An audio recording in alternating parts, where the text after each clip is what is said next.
I'm Antona Koshkin. I'm with Bizan. I'm going to talk about very simple stuff, the security of your companies, and I will talk about digital identities of the employees working for your company. We know that access to your data, to your email, to your devices presents a serious risks for yourself and for your organizations. In a modern world, we have a strong trend for mobility. People work remotely. People are on the move all the time, and there are very many new devices. There's a new landscape that changes all the time, and that creates a big headache for the people who are responsible for your protection. And it's not just the people who are mobile, but it's a person's identity. That identity has to be protected. Altogether, this makes me think of a comprehensive approach to your personal protection. And standard instruments just don't do it, because everything today is focused on protection of devices. We need something new. Let us try to find a new angle to look at this challenge. What new means we could deploy to fulfill this function? To make it more interesting, I want to introduce you to this character. This is a CTO, Chief Technology Officer of Company A. He has lots of devices to deal with, phones and laptops. And like most people, he has a lot of profiles in different social networks, in different companies, services, what not, everywhere. However, all these things exist in certain contexts: work, home, hotel.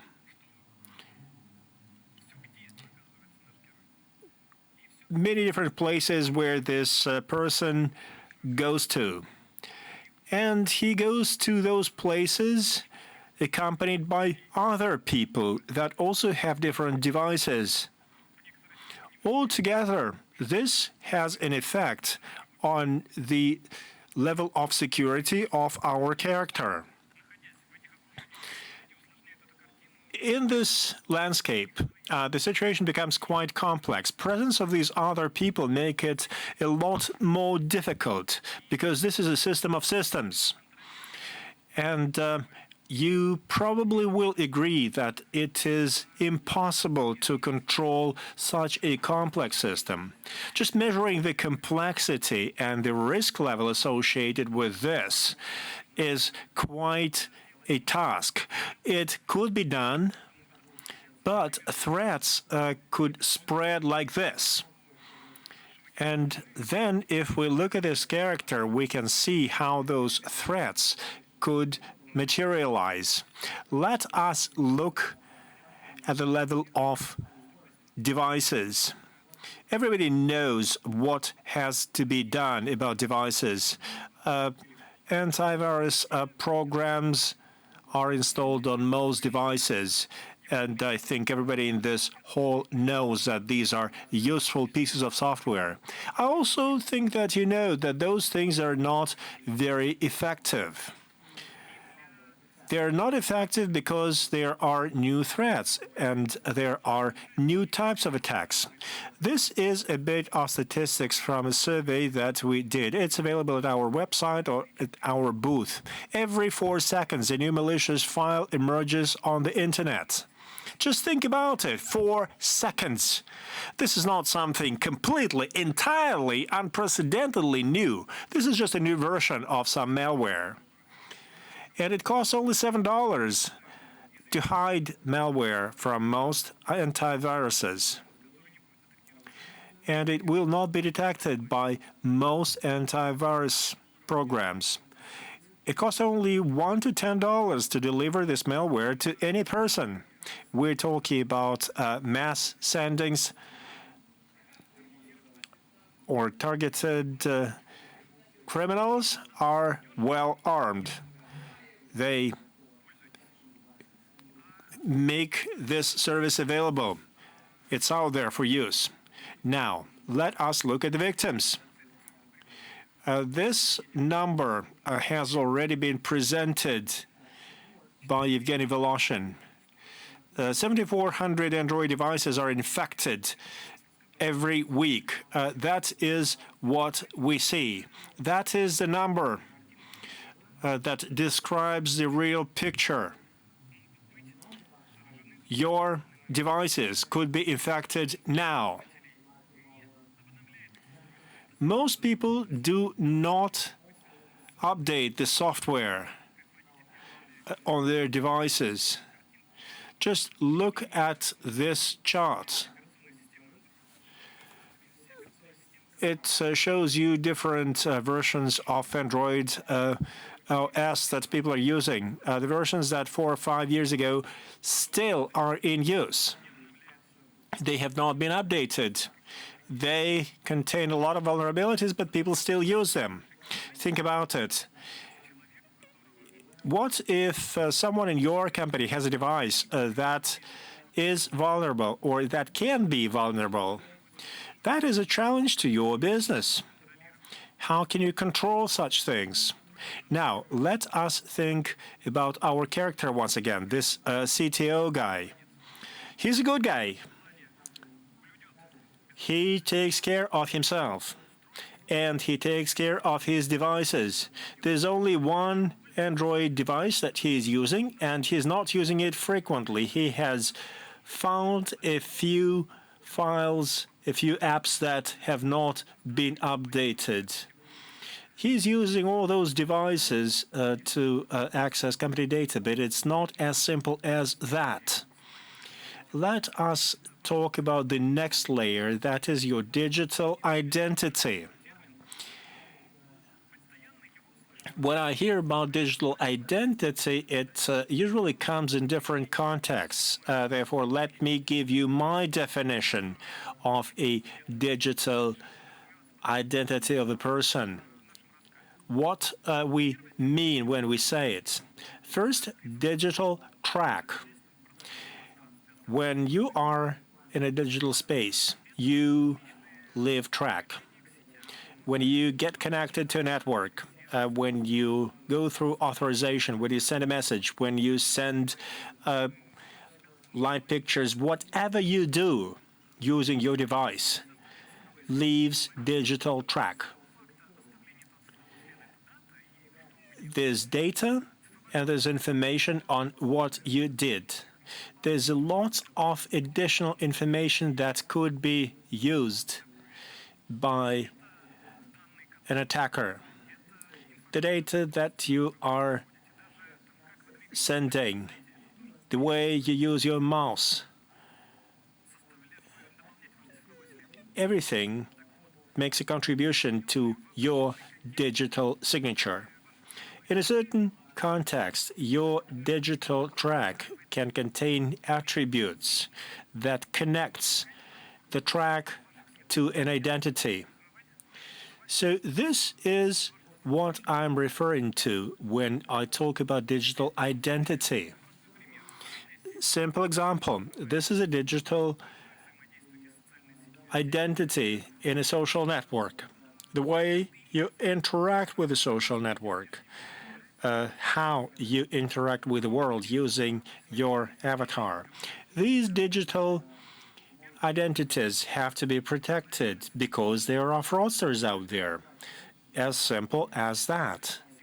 Everybody knows this is not a piece of rocket science. Passive authentication technologies are used by very many services. Using a second level authentication is also very popular, and for criminals it is no big deal to find your signature data. In your social network profile, you can have bad settings, or you may be a blogger and you may be sending this information to the public.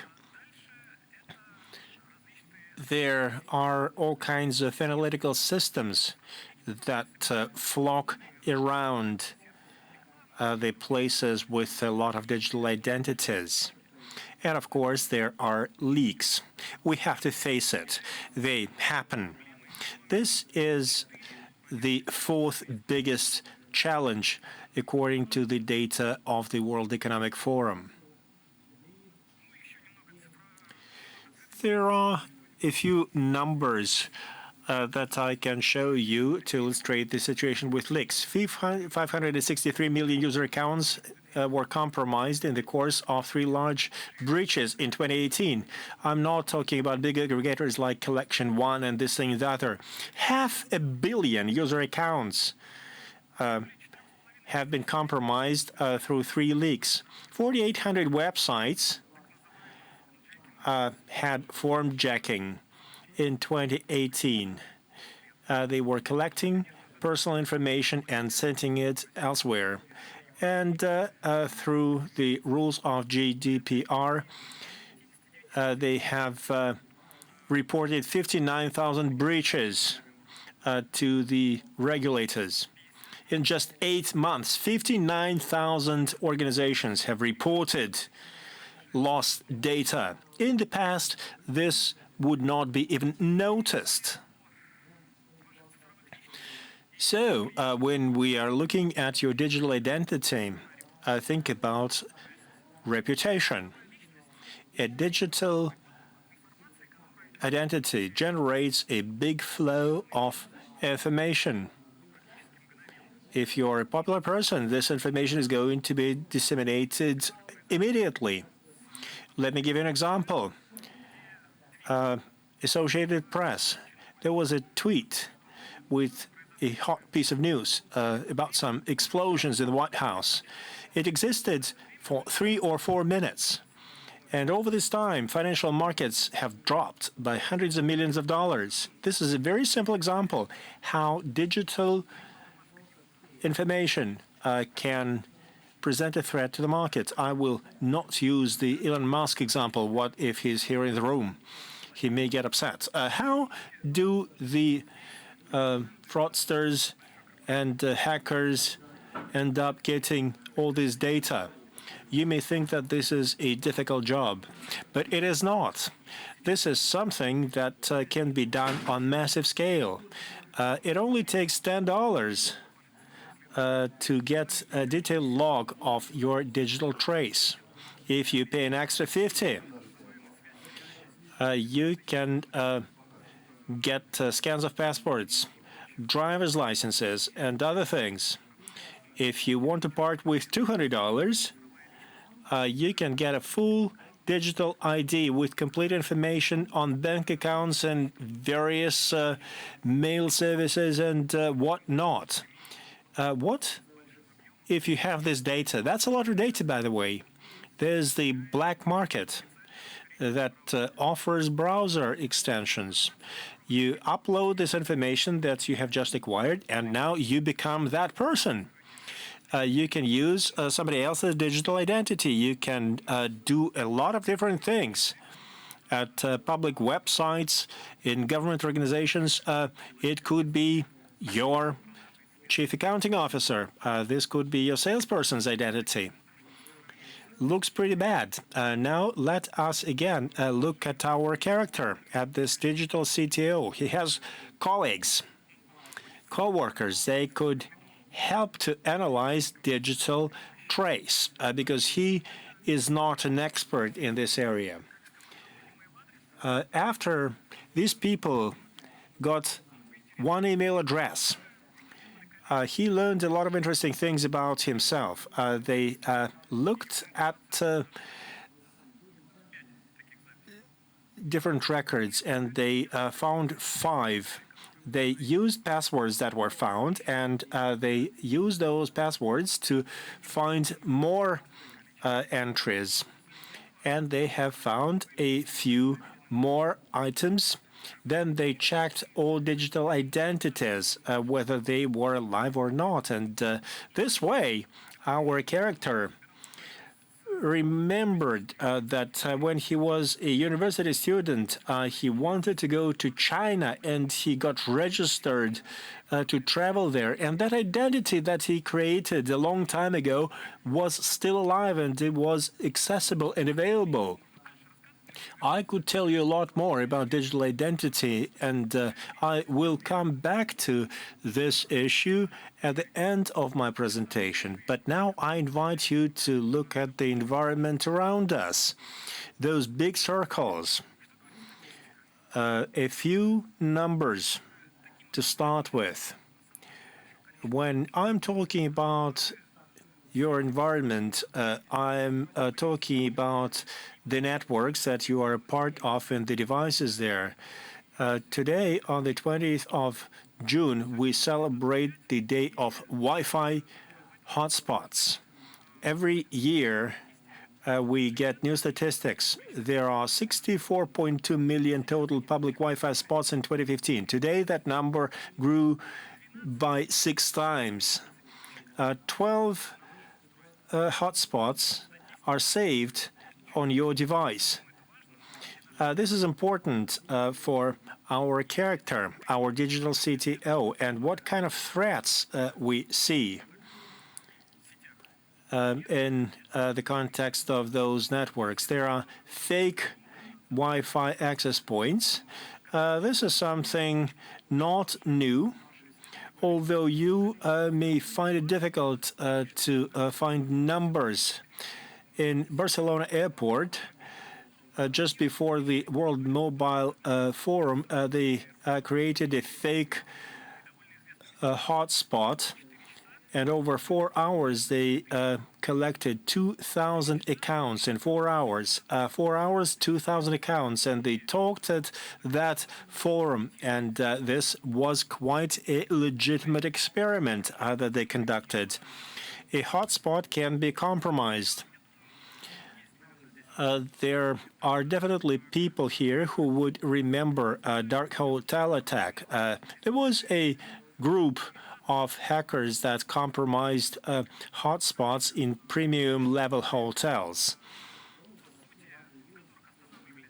Those are the kinds of hotels that presidents of big corporations stay at, high-level officials and people of that level.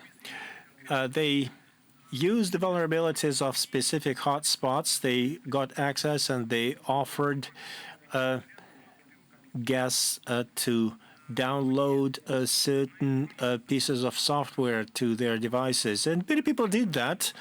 This was a top-notch hotel hotspot, so everybody thought it was well protected. So over 6 months, they have downloaded 30,000 copies of that application. That group operated longer than 4 years. Our colleagues from Kaspersky Labs have provided a very comprehensive description of this case. Now, let us look at the devices. Those are creatures that live in our environment. Devices are full of software. We understand that. However, there are many devices that we do not pay attention to. They are a part of Internet of Things, coffee makers, fridges, hoovers. Let us see what they can do to threaten our security. According to the statistics, the number of connected devices amounts to 17.8 billion. In 2025, we will be looking at 34 billion connected devices. The security of those devices is a very hot theme. There's lots of research works done in this field. There are several categories of threats. First of all, there's hardware vulnerabilities. There's a special piece of research that you can familiarize yourself with at our website. In this publication, Attacks on Hardware, you will find description of different vulnerabilities, how they emerge and how they can be mitigated. This is something that we talked about at a conference that was held a couple of days ago. There is another class of vulnerabilities that is software bugs and bad configurations. There are a lot of legacy devices. Some devices do not make sense to patch. It's easier for vendors to make new devices, and that is a big problem, and it is going to only grow in size in the future. Now, let us again return to our CTO character. He has 16 unique APs in the phone and laptops, various conferences that he is attending, and hotels he is staying at, his work AP, and home. Information about those hotspots can be obtained very easily, even without looking into his devices. A probation packet would contain that information, and it is available to the rest of the world. If we go to experts, we can pool information on those hotspots quite easily. This is one of the hotspots, and the identity has been named. That is a way to find an address of this person. 3 steps separate a criminal from your personal address.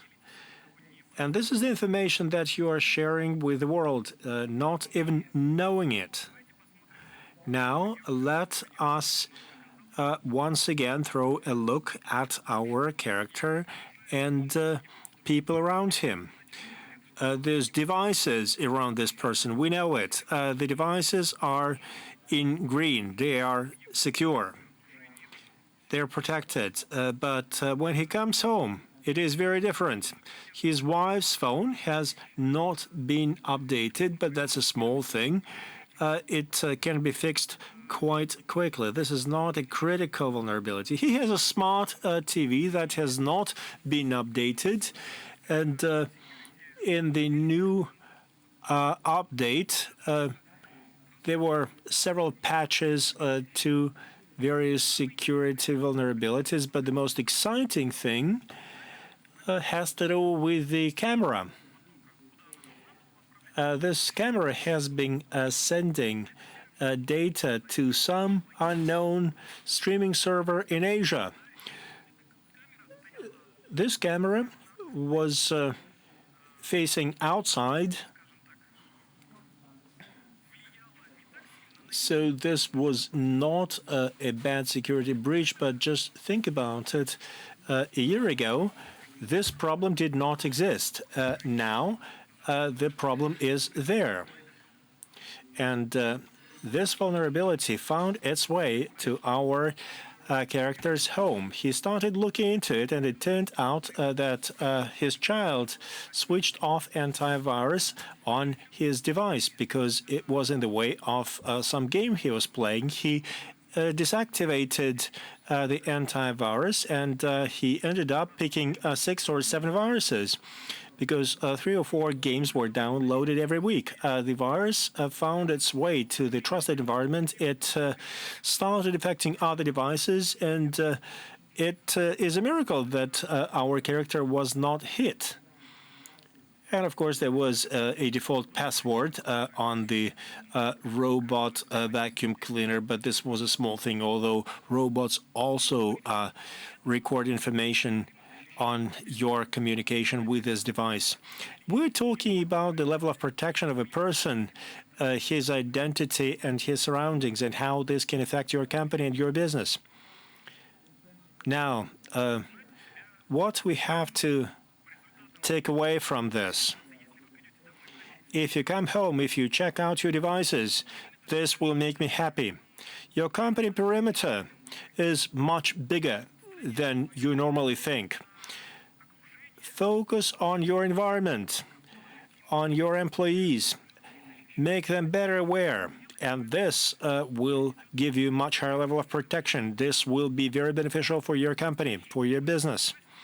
If you only try to protect your devices, this will not do it for you. You have to have comprehensive protection. You have to analyze your digital identity and look at your devices. If you have some sort of behavior, if your devices are sitting somewhere, it means that somebody, someplace, could get access to your digital identity. And in the end, I will say that cyber risks borne by you and your personnel are direct risks to your business. Measure those risks. Consider them when you are taking security decisions. Very simple rules that bring me to the end of my presentation. Thank you.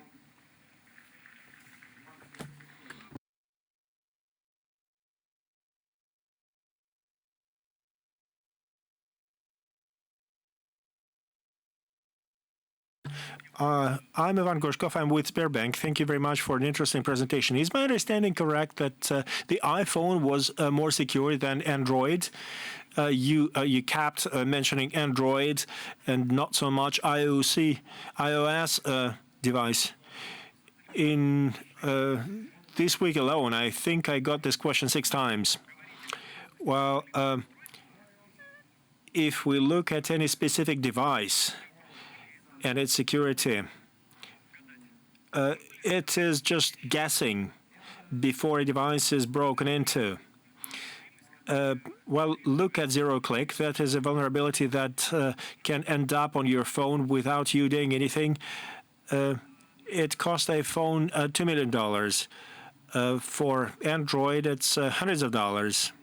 Those are the prices in the darknet. So you can make your conclusions from this simple fact. Any more questions? Thank you very much for an interesting talk. If we take it further, it looks like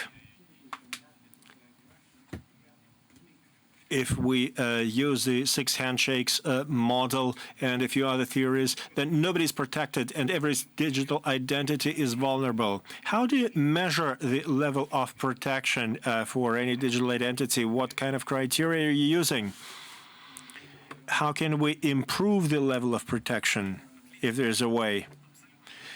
This is a very appropriate question. This theory of 6 handshakes. When I showed you one of the first pictures, you can see that it is expanding indefinitely. The evaluation of your security is possible. Well, it's hard to protect such networks. I'm not going to tell you everything now. If you look at your device, if you look at your digital traces, if you look at your environment, your immediate environment, things that are right around you, you can make conclusions about the level of security, and you can weigh this risk. There are models for that. There are technologies. However, like my colleague said, there is no silver bullet, and it's always a method of trial and error that gives you a good outcome. But you can do a quick check on your phone, on your environment, on your digital identity. But this is quite a big task that will take a while to do. Is this an answer to your question? Well, there's no universal cure. I cannot tell you do this, this, and that. Well, if you come up with more questions, please come and talk to me. I'm going to be around. Thank you.